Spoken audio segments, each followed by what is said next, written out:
Olá pessoal, vamos continuar a aula. Na última aula a gente viu funções, crescimento de funções. Esse é o ferramental para a gente poder abordar essa parte. Agora a gente vai falar das classes P, NP e NP completo. A gente vai falar dessas classes aqui. E o que é interessante, né? Tem um problema, eu acredito que vocês já devem ter ouvido falar, se P é igual a NP. Isso que são classes, PNP, NP completo, são classes, são conjuntos, né, de linguagens. Né? Em termos de algoritmo, a gente fala que são classes de problemas. Né? São problemas, mas pelo que a gente já viu na disciplina, a gente tem uma linguagem.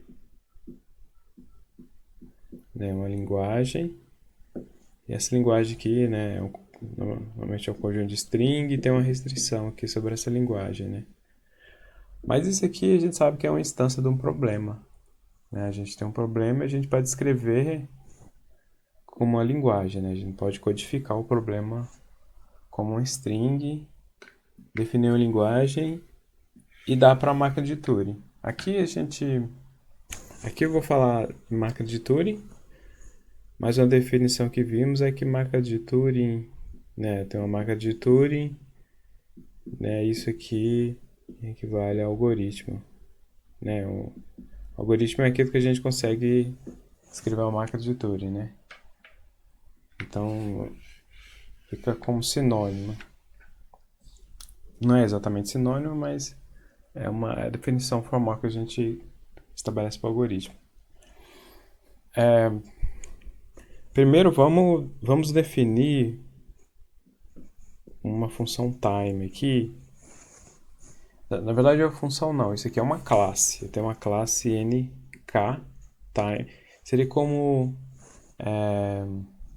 linguagens que executam nesse tempo aqui, ó, nk. Né? Então, isso aqui vai ser classes de todas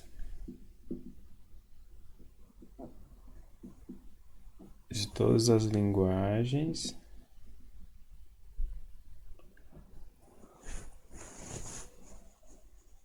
que podem ser decididas por uma máquina de Turing determinística. Isso que é bastante importante aqui, né? A gente está com uma máquina de Turing determinística cujo pior caso, outra coisa nova aqui que é o pior caso, é limitado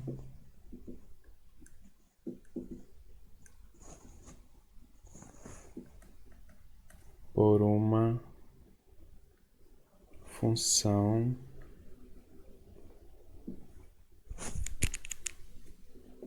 de tamanho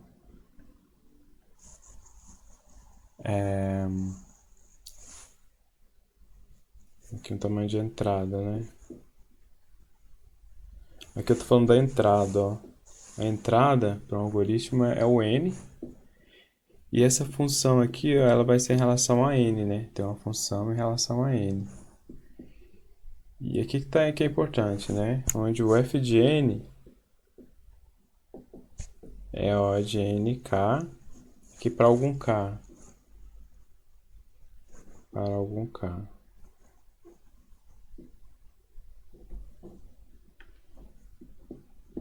Tá, então eu estou definindo time nk, que aqui vai ser classes, né? Ser classes de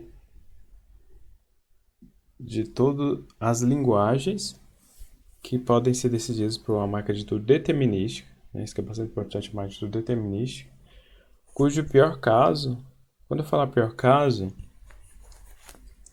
é aquela instância onde tem um tempo mais demorado, né? Vocês podem imaginar que né? Eu tenho uma máquina de Turing, eu posso dar uma string como entrada e pode, para essa dada string, eu posso fa fazer várias né, percorrer por várias transições até resolver o problema, né, até consumir toda a string. Ou eu posso dar uma string do mesmo tamanho que rapidamente ela resolve. O pior caso é aquela string que consome maior tempo, né?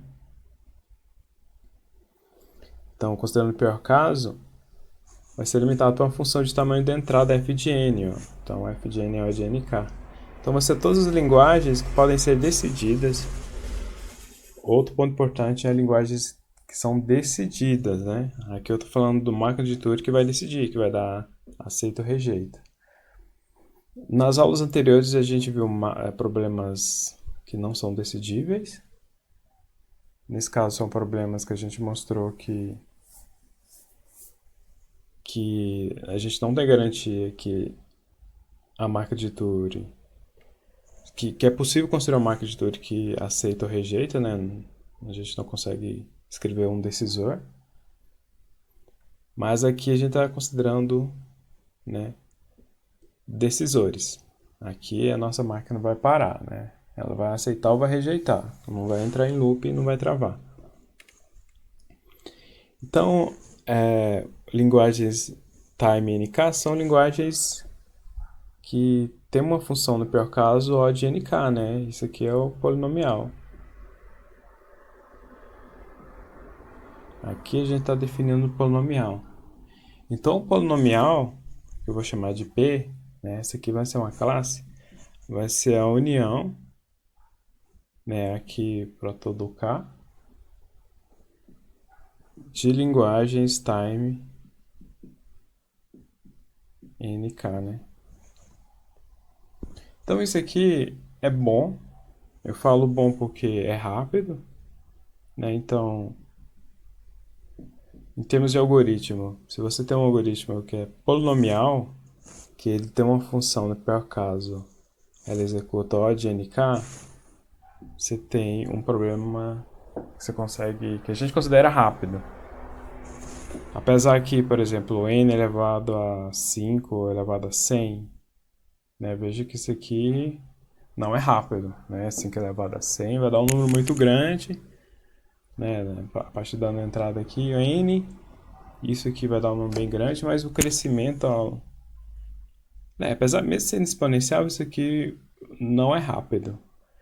Mas algoritmos assim, que tem um expoente tão alto assim, não é tão comum, né? Isso não é tão comum em termos de algoritmo. Então, de forma geral, a gente chama isso aqui de rápido, né? E isso que é muito bom, tem algoritmo polinomial.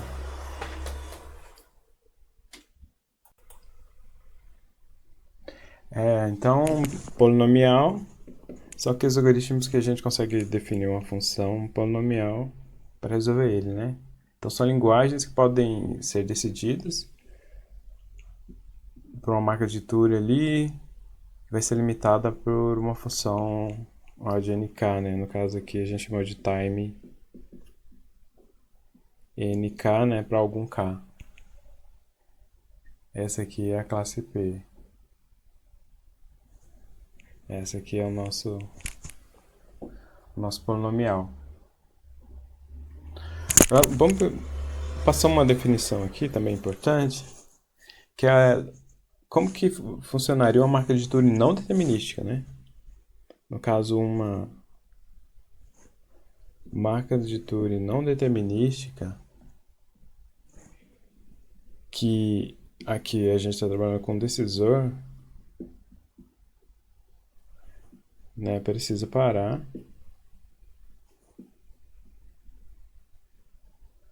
Em cada caminho de computação. A gente sabe que uma máquina de Turing não determinística tem vários caminhos de computação. Só porque aqui a nossa máquina tem que parar, né? Em todos os caminhos. Então, a máquina de Turing não determinística é um decisor que precisa em cada, né, precisa parar em cada caminho de computação, né? No caso, a computação não determinística. Aqui, não determinística. Então, né, eu poderia fazer um desenho assim simples para ilustrar isso. Suponho que eu tenho a minha máquina M. Aí eu tenho, em algum momento, ela... Né, a gente sabe que o não determinismo, eu tenho várias opções. Cada opção seria uma ramificação dessa árvore, né? Cada opção aqui é uma escolha não determinística que é feita.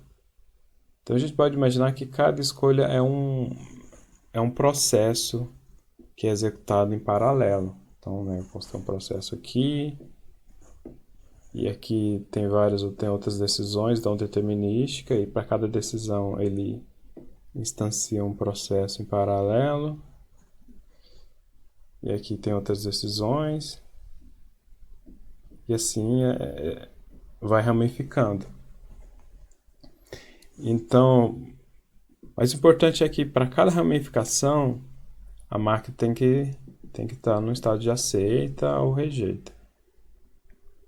Em cada nó dessa árvore aqui, a máquina tem que parar. Ela tem que chegar em um momento que ela aceita ou rejeita. Então, esse aqui é um decisor não determinístico.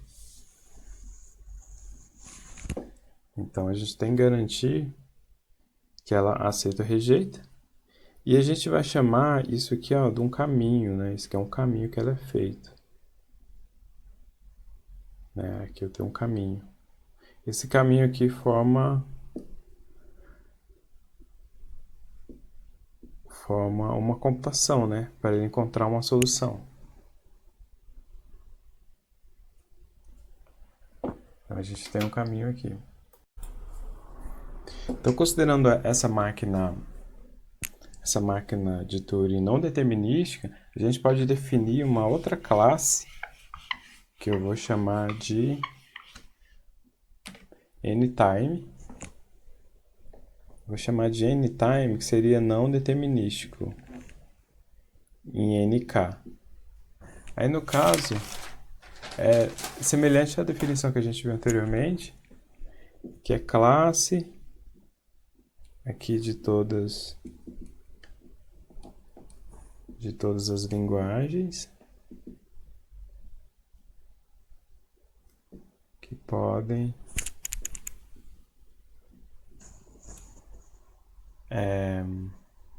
ser decididas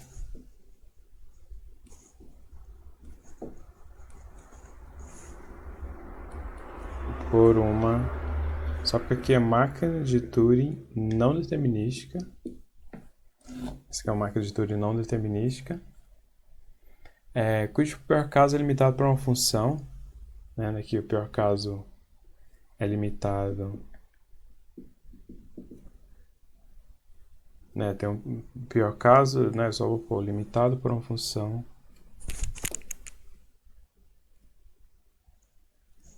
Uma função f de n aqui, né? O tamanho da entrada é n, onde f de n é O de n elevado a k para algum k, né? Para algum k.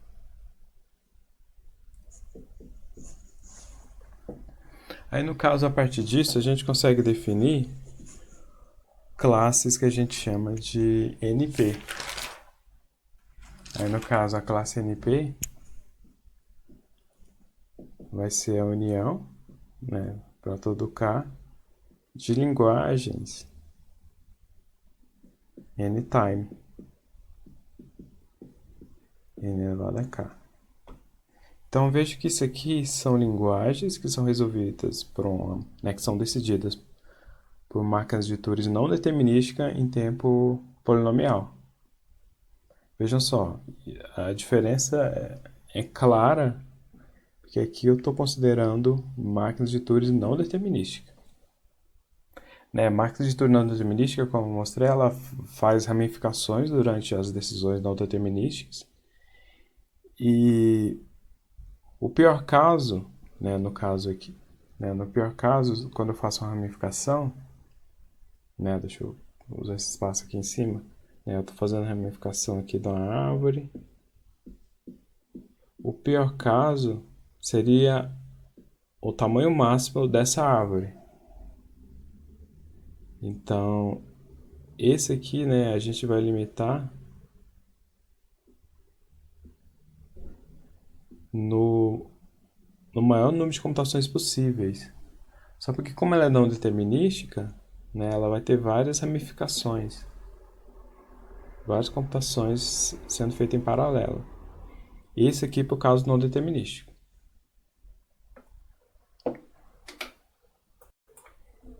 Agora vamos pensar um pouco, né? Retomando aqui, P são as linguagens aqui decididas em tempo polinomial, né? Eu consigo fazer um decisor, que é a união. Então, são linguagens que eu consigo construir um decisor, né? Uma máquina de Turing que decide em tempo polinomial. Considerando que aqui é uma máquina de Turing determinística. E aqui NP é a união das linguagens n-time, n elevado a k, né? Que aqui eu considero máquinas não determinísticas. Se a gente, né, raciocinando um pouco sobre isso, a gente percebe que P, né, no caso, se eu tenho aqui o conjunto de linguagens que são resolvidas em P. Então aqui eu falo, ó, eu consigo construir uma máquina de Turing determinística, né? Consigo fazer um algoritmo que executa em tempo polinomial. Mas se eu consigo fazer uma máquina determinística, então eu consigo também fazer uma não determinística para resolver esses mesmos problemas aqui. Então eu concluo que a classe P está dentro da classe NP. Né? Então P aqui está contido em NP, né? Isso aqui a gente... eu estou passando a intuição, não estou dando uma demonstração, mas eu acredito que é fácil a gente perceber isso, que P está contido em NP. Né? Aqui são problemas que eu consigo fazer uma máquina determinística, aqui não determinística. Agora, o contrário, que NP está contido igual a P, se eu tivesse aqui como verdade, eu poderia falar que P é igual a NP. Só porque a gente não sabe isso. Isso aqui é um problema aberto na computação, existe um prêmio lá de $1 milhão para quem mostrar isso. Eu vou discutir um pouco mais isso na frente, né? O P, NP e por que é importante isso. Mas isso aqui que NP está contido em P, a gente não sabe. A gente consegue deduzir que P está contido em NP, né? Se a gente vê pelas próprias definições, né? Mas se a gente pensar, né, um problema que é NP, né, ele abre várias ramificações, né? Essas ramificações aqui são decisores e são decisões não determinísticas, né, que ele está tomando e criando ramificação. Isso aqui vai virar uma árvore. Isso aqui, né, o número de ramificações possíveis durante a computação e durante as escolhas não determinísticas, isso aqui pode ficar, né, isso aqui vai criar uma árvore gigante. Eu falo que é ONNK no pior caso, então seria como se eu estivesse olhando uma ramificação só. Né? Eu falo, ó, existe uma ramificação e o custo para eu percorrer essa ramificação apenas é a f de nk. Eu não estou olhando todas as ramificações possíveis, senão isso aqui vai dar uma coisa exponencial. Mas existe uma escolha, e essa escolha aqui ela é feita de maneira não determinística. Né? O determinístico, eu não estou falando como que a máquina vai fazer essa escolha, estou falando que existe essa escolha.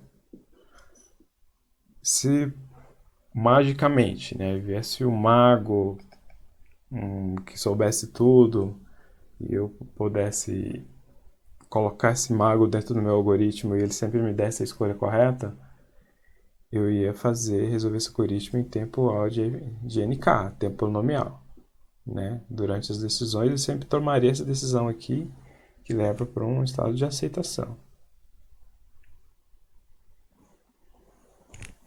Mas no modo não determinístico,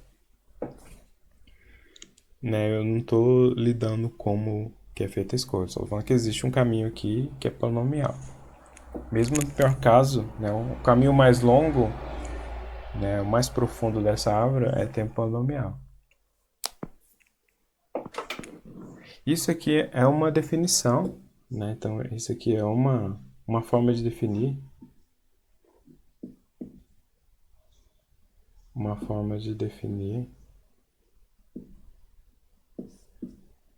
P e NP, né? Eu vou mostrar uma outra forma de definir P e NP. Aqui eu vou mostrar uma outra forma, outra forma de definir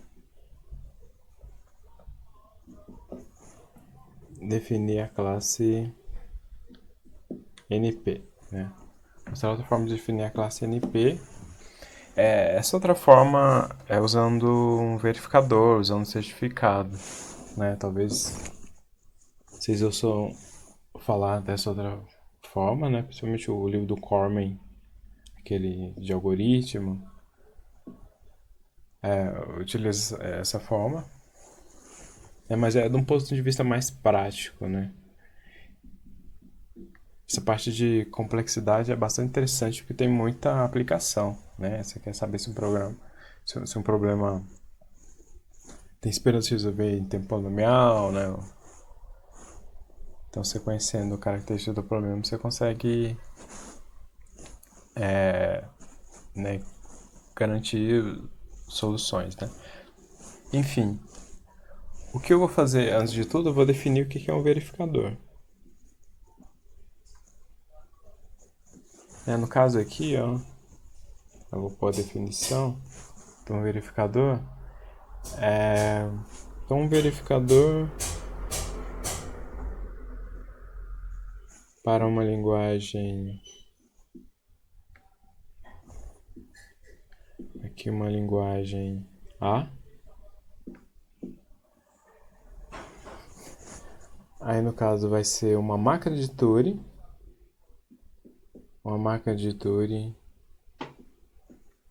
V, né, uma máquina de Turing, vou chamar essa máquina V, onde aqui eu vou ter a linguagem A, vai ser definida por strings W, tal que essa máquina de Turing V aceita uma string W e C para alguma string C. Para alguma string C. Né, pode parecer agora estranho o que é essa string C, mas abstraindo isso, o verificador V vai receber como entrada essa string W, uma string C. Essa string C ela vai ser como uma dica para eu poder verificar se W, né, no caso que vai aceitar, se W pertence à linguagem A. Né, caso contrário, eu rejeito. Então, eu vou dar o string W, eu quero saber se W pertence à linguagem A. Junto com W, eu vou dar uma string C. Essa string aqui, ela vai ser uma dica, né? Ou eu conheço mais, né, como certificado. A gente chama isso como certificado. Eu vou dar uma string W e um certificado. E essa máquina V vai pegar essas entradas e vai falar aceita se W pertence à linguagem A. né? Então, eu vou poder construir um certificado e atribuir. No caso, uma linguagem vai ser em tempo P, se esse certificado aqui é igual a string vazia. Seria como se eu não desse nada para C. Isso aqui tem que resolver em O de NK, né? Isso aqui tem que ser polinomial. Esse verificador ele tem que executar em tempo polinomial. Então, se eu dar uma string W e ele aceitar em tempo polinomial, e se esse certificado que for vazio, né, se eu não passar nada, isso aqui é da classe P. Agora, vamos ver como que é isso, usando essa definição de verificador, para a classe NP. Para a classe NP, né, então, NP é a classe de linguagens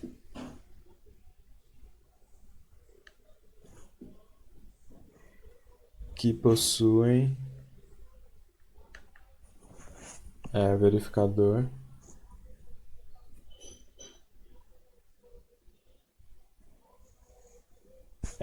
em tempo polinomial.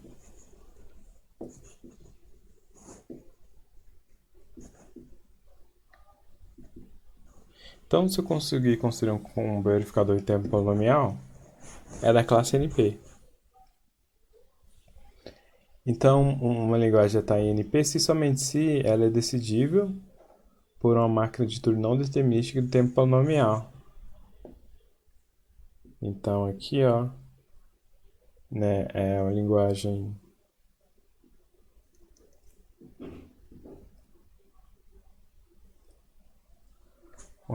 está em NP, se somente se ela é decidível, né, ela é decidível, eu vou colocar aqui, né, eu vou colocar, ela é decidível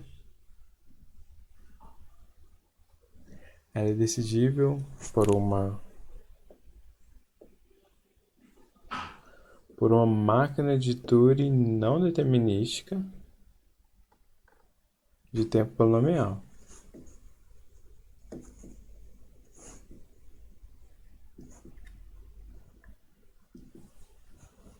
De tempo polinomial. Então, o que eu vou mostrar, né, na verdade isso aqui não é uma definição, isso aqui é um teorema, né?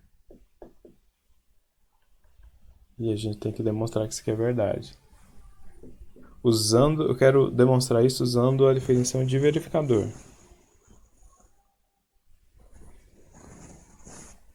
Quero mostrar que uma linguagem está NP se ela decidir por máquina de Turing não determinística em tempo polinomial.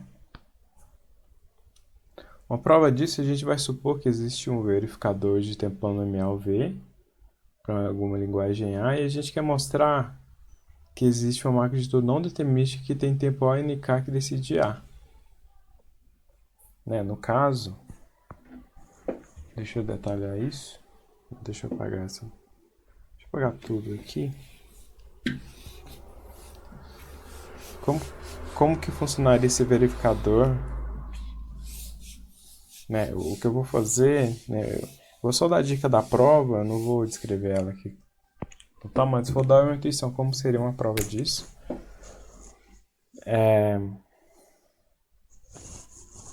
Então a gente vai supor que existe um verificador de tempo polinomial V. Então aqui eu vou supor que existe um verificador de tempo polinomial. Então eu vou chamar esse aqui do meu verificador V. V é um verificador de tempo polinomial.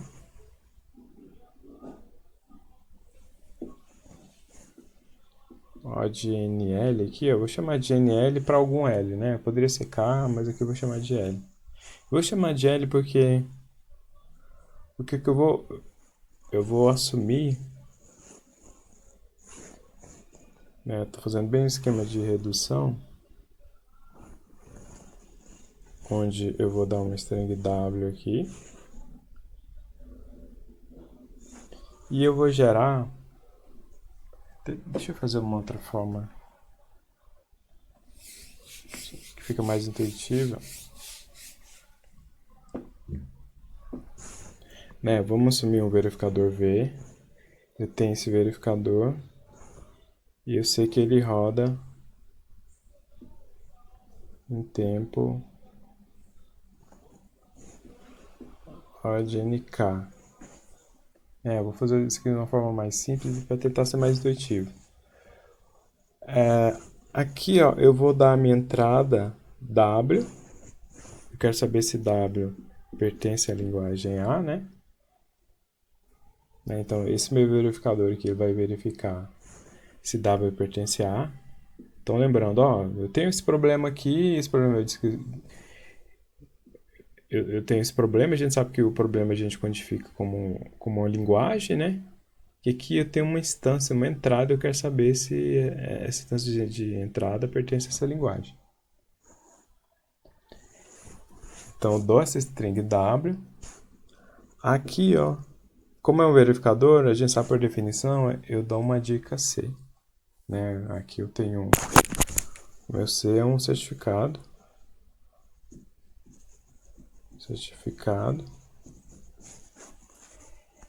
Isso aqui roda em tempo ONK, e aqui ele aceita ou ele rejeita. Né? No caso ele vai aceitar se W pertence a A, que W não pertence a A, né? No caso ele rejeita. O C ele vai ser um certificado. Esse C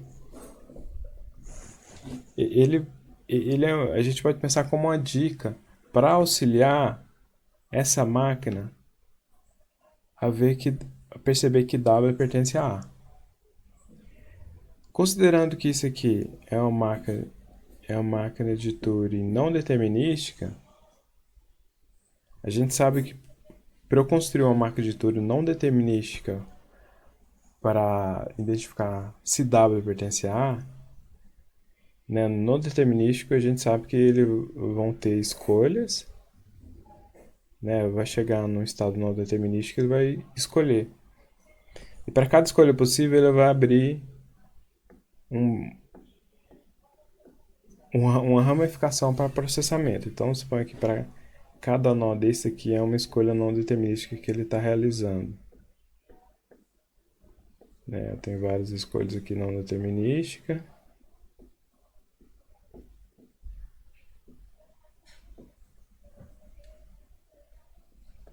E aqui eu posso ter um caminho aqui, né? Que é justamente a identificação.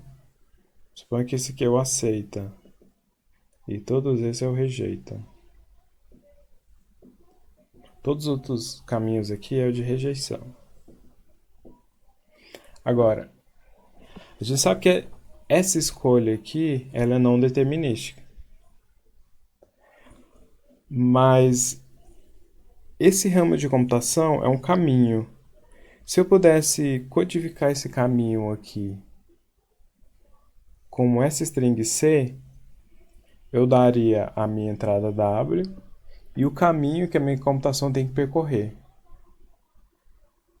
Se existe esse caminho e eu consigo percorrer ele, né, a gente sabe que isso aqui vai ser limitado a O de NK. Né, a gente sabe que esse caminho aqui ele é polinomial. Então eu posso passar minha string W e a dica do caminho para ele encontrar o estado de aceitação, né, onde W pertence à linguagem A. Se a máquina tem a string e ela sabe o caminho que ela tem que percorrer, ela pode dar que W pertence a A em tempo polinomial. O que pode estar intrigando vocês é como que ele vai saber qual caminho de computação ele vai realizar. Isso não importa,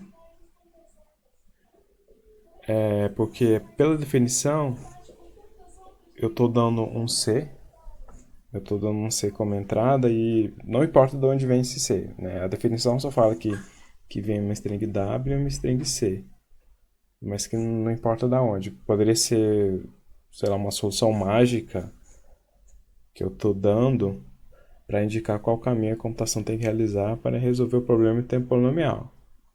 Não importa. Importa que se eu consigo dar esse caminho C, que muitas vezes a gente chama de certificado ou o caminho aqui para a solução, eu consigo resolver o problema em tempo polinomial. Então esse é o esquema de demonstrar que o problema pertence à classe NP usando um verificador e um certificado.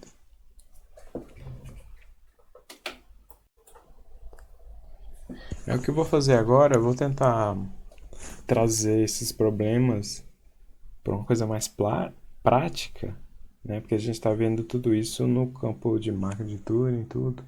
Talvez seja interessante a gente ver um problema, é, eu não diria tão prático, né? Mas, por exemplo, relacionado a grafo, talvez fique mais fácil. Então, por exemplo, vamos pegar esse problema que é o problema do clique. O que é um clique, né? Clique aqui vai ser um subconjunto de nós, então que todo par de nós estão conectados por uma aresta. Então é simples, suponho que eu tenho essas arestas aqui. Aí eu conecto essas arestas. Eu tenho essa. Então aqui eu tenho um grafo. Então esse aqui é um grafo. Um grafo G. Eu tenho um grafo G e eu tenho esses vértices. Um clique vai ser um subconjunto de vértices onde todos os pares estão conectados. Então, por exemplo, aqui eu tenho um clique de tamanho 3.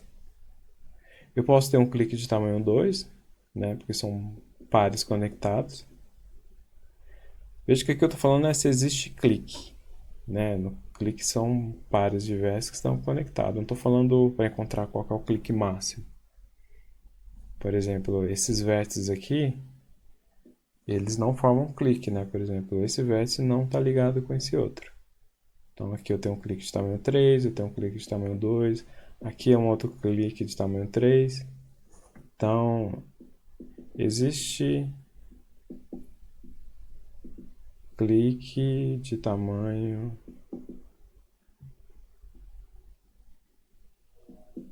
K. Esse é o problema, né? Aqui, existe um clique de tamanho 3, existe um clique de tamanho 2.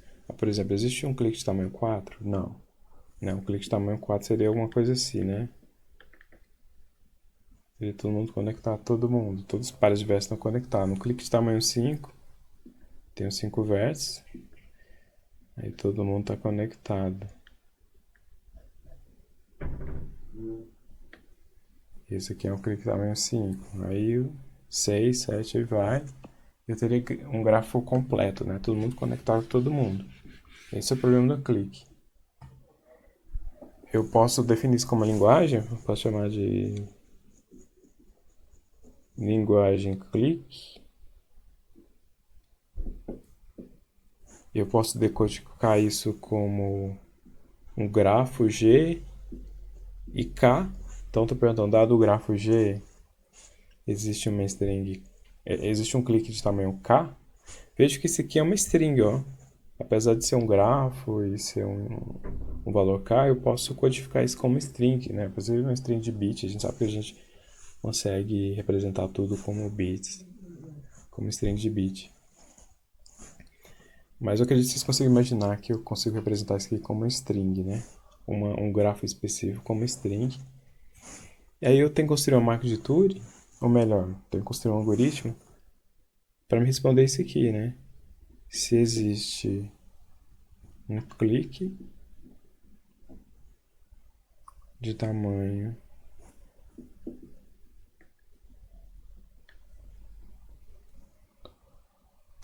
K em G, né? No grafo G. Então essas são as linguagens de clique. Aí eu quero saber, ó, esse problema aqui, qual classe que ele tá? Por exemplo, a gente pode Eu já vou afirmar para vocês que clique pertence a NP. Vou colocar como interrogação. Clique pertence a NP? Se a gente... Para eu verificar, eu teria que mostrar que eu consigo fazer uma marca de Turing não determinística e tempo polinomial. Mas eu também posso fazer um verificador. No caso, o meu verificador é alguma coisa aqui que roda em tempo odd nk.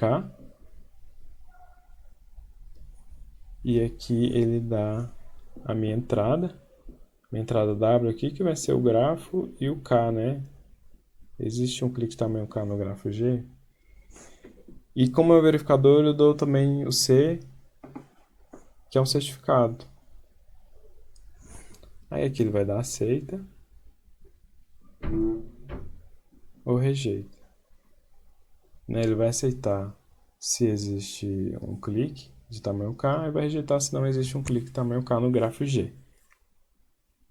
Agora, o que é esse certificado?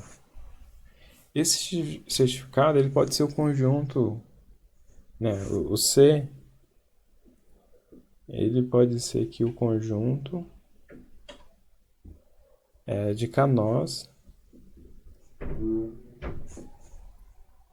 de G que formam um clique.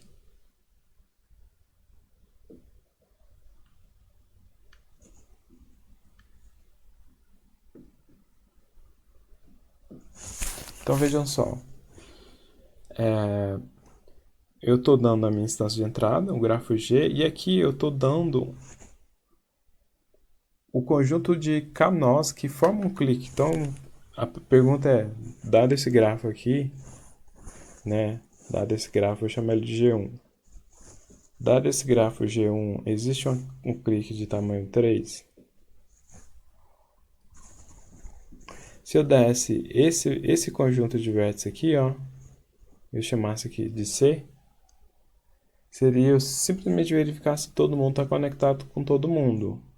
E eu imagino que vocês consigam também imaginar que eu consigo fazer isso em tempo polinomial. Então, a classe NP são problemas que eu consigo dar uma instância de entrada e eu consigo verificar uma solução em tempo polinomial. Então, NP são problemas que a gente consegue verificar em tempo polinomial.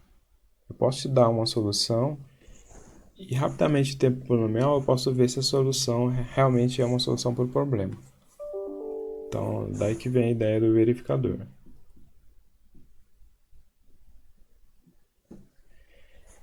É engraçado que vários problemas na classe NP parecem fáceis, né? Porque simplesmente é fácil verificar. Por exemplo, o problema de clique é um problema que parece fácil, porque é fácil identificar se a solução está correta ou não.